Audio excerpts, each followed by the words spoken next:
जय महाराष्ट्र मित्रांनो, महाराष्ट्र राज्याच्या राजकारणातील मसीहा म्हणून ज्यांना ओळखलं जातं ते महाराष्ट्राचे देशाचे नेते असणारे शरदचंद्र पवार यांनी भाजपला चितपट करत राष्ट्रवादीच्या 4 नेत्यांना धडा शिकवलाय।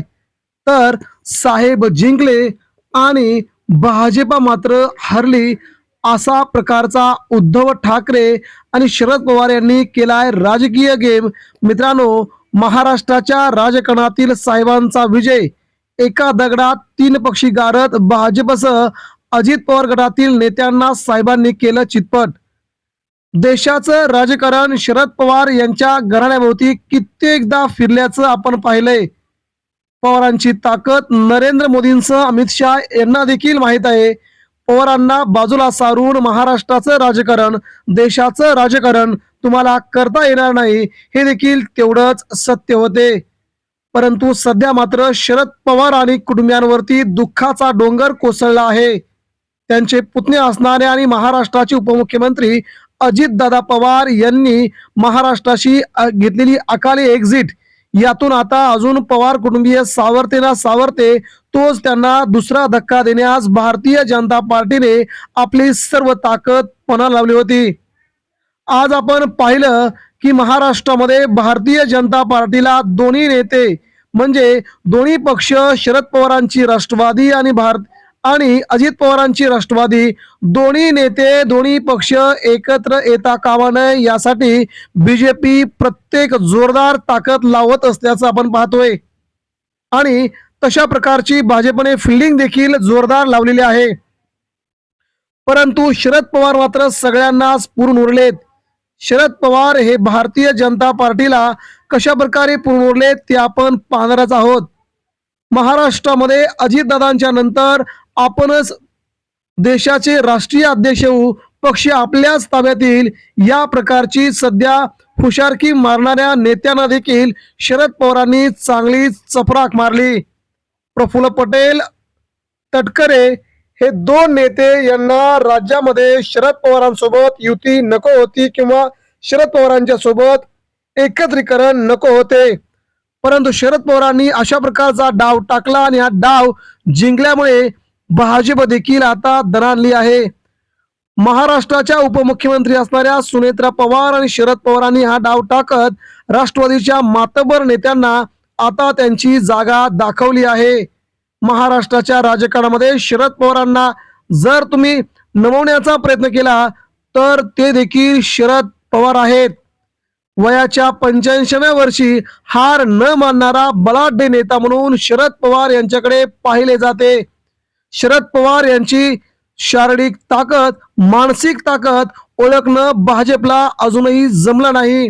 अजूनही 85व्या वर्षी हा नेता, हा माणूस महाराष्ट्राच्या गावागावापर्यंत पोहोचतोय प्रचारामध्ये आणि आता सुनेत्रा पवार यांना घेऊन महाराष्ट्राचा हा विजय संपादित करण्यासाठी आता शरद पवारांनी नवीन डाव आखलाय।